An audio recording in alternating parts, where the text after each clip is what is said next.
Okay, so before we begin, I want to say thank you for watching, and please don't forget to share and subscribe.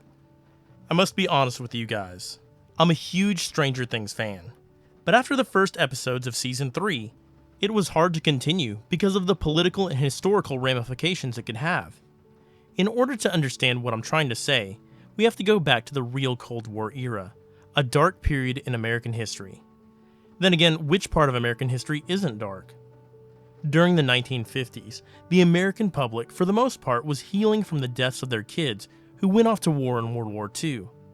They were also watching the current generation die in Korea and getting ready to watch the next generation die in Vietnam. The Cold War wasn't really a Cold War because America was actively fighting many wars and killing millions of people because of the Cold War. It was just called the Cold War because communism was a direct threat to capitalism and its exploitation of the world.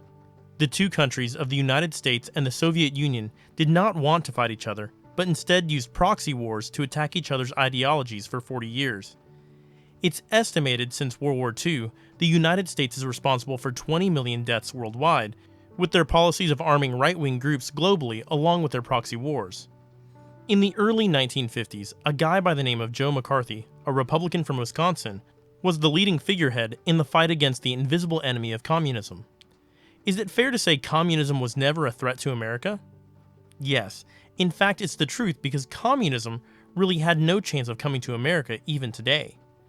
But is it also fair to say communism is an ideological threat to America? Yes. I think that's also fair to say because of the makeup of the current population that's mostly millennials. And millennials today aren't like the Americans in the past. This is due to the fact most have been directly affected by the student loan crisis and hold massive debt. The workers in America today are severely underpaid, and things aren't looking up.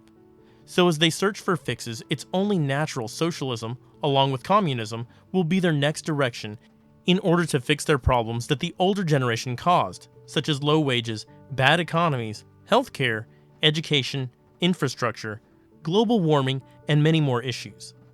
Millennials are outspoken and express their opinions much more so than any other generation. And this must be a scary thing for the United States, whose main goal is to preserve capitalism. But during the 1950s, however, the Red Scare worked, and it worked well because any American who dares challenge the government against what they were doing would be looked at as un-American, which is something millennials simply don't care about if it's attached to them today, making them a harder sell. McCarthy's 1950s anti-communism domestic policies spread throughout every corner of American society, including the civil rights movement, with leaders like Martin Luther King Jr., who is even labeled a communist in order to stop his fight for equality and freedom. This alone is enough to question the morals of Americans who allowed this to even occur in the United States. But it didn't stop there. The propaganda machine of the American Red Scare and McCarthyism attacked Hollywood actors who were considered or viewed as communist. The most famous of these people is Charlie Chaplin. Yeah, you know, the comedian and actor who gave the famous speech, The Great Dictator, which has been shared around the world for over 60 plus years and have millions of views on YouTube. Yeah, that guy.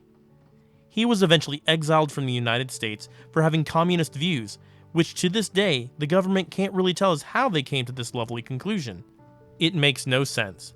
But then I thought, maybe he gave some radical speech like Martin Luther King Jr., which called for freedom from apartheid and a better world where we live together peacefully.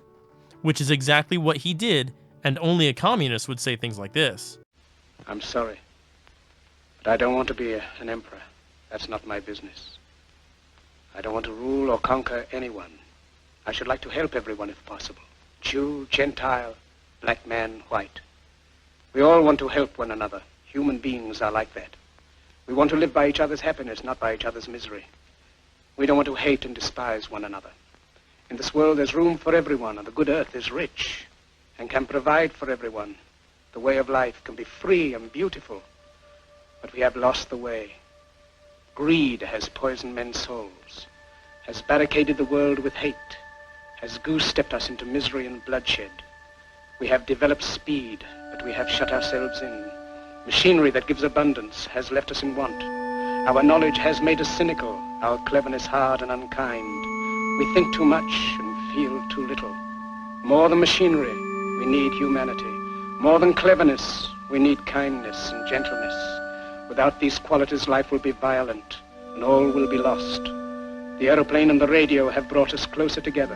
The very nature of these inventions cries out for the goodness in men, cries out for universal brotherhood, for the unity of us all.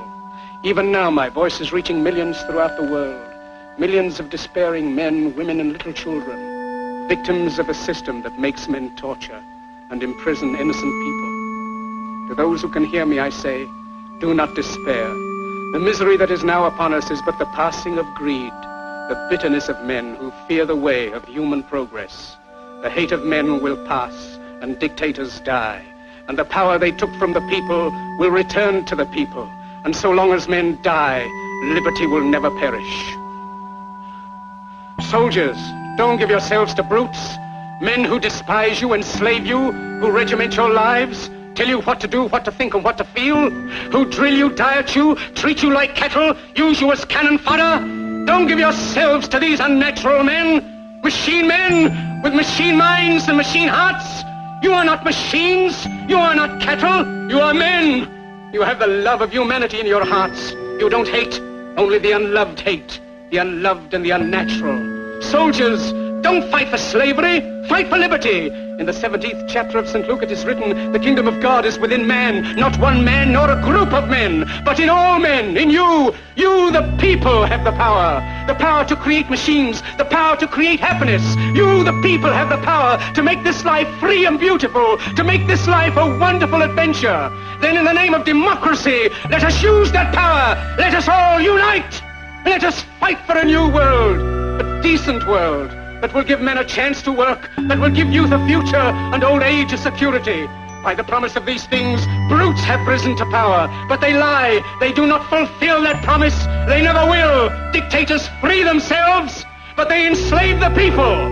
Now let us fight to fulfill that promise. Let us fight to free the world, to do away with national barriers, to do away with greed, with hate and intolerance. Let us fight for a world of reason, a world where science and progress will lead to all men's happiness. Soldiers, in the name of democracy, let us all unite!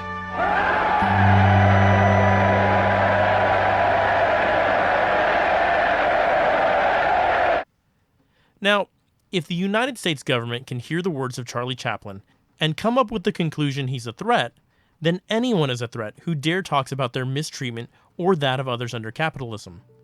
The new McCarthyism is big corporations today instead of a one-man show along with his political power strings that Joe McCarthy was. We could solely blame him for the Korean War, which killed 5 million plus people, and the Vietnam War that claimed another 2+ million lives.